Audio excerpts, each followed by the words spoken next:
Good morning po sa inyo lahat mga brothers. So review lang natin mga brothers. So, babalikan natin itong si Siopaw. In-AI natin itong ating alaga. So ngayon ay kahapon siya po ay 21 days na. At i-review natin kung siya ba ay nag-hit muli, nag-reheat. Para may pakita ko po sa inyo na yung ating alaga na si Siopaw. Sige po, puntahan natin sila. Doon po natin siya titingnan doon sa kanyang bahagi kung siya ay nag-reheat. Si Siomay mga brothers. Halos magkasunod itong ating alaga. Si Siomay, ito ay sa susunod na Wednesday. Siya rin ay 21 days na. At tingnan din natin di siya ay mag-re-reheat. Then itong si Siopaw, ito kahapon, Merkulis. Kasi po Wednesday siya na ay ng hapon. So naka 3 Wednesday na. Na-upload yung videos yung video ng August 31. Huwebes yun mga brothers. Kasi po noong August 31 ng umaga, Huwebes, follow up po yun. Yun po yung ikalawang ano niya.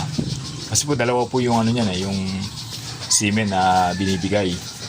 So yun, kaya po nag-start yung ating insemination ng August 30. So ngayon siya po ay 21 days na. So, ito yung ating alaga ni si Siopaw. At makikita po natin mga brothers, sarapit po natin ng konti. Ayan.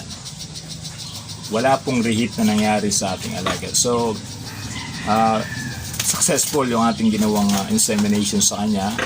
At makikita natin yung mga benefits po sa ganitong mga bagay na saan yung natatimingan natin talaga mga brothers. Kasi, gaya nung senior ko po sa inyo nung medyo matagal na po yung mga videos na yun, yung video na yun, hindi masasayang kasi po kung mag-reach siya 21 days, yun nga po ulitin ko, ayun, maghihintay tayo ng 3 weeks tapos magpapakain tayo sa kanya, so non-profitable po. So masasabi natin na ayun, kalugihan sa ating mga nag-aalaga. Yun lang mga brothers, in-update ko lang po kayo sa aking alaga na si Siopaw. So mapapansin nyo po, ayan, wala siyang discharge. Maganda po yung kanya. Normal po yung kanyang bahagi. At nagtuloy yung ating pagkaka-AI sa kanya. At yun ay isang blessing sa atin na kung saan itong ating alaga ay hindi siya nag-reheat. Salamat po sa inyo mga brothers. Subscribe niyo po yung ating channel by Brothers Not a Pig. Shout out sa ating kaibigan sa Snow Farm. God bless po. At sige po, maraming salamat po sa inyo mga brothers. Magandang umaga po sa inyo lahat. God bless.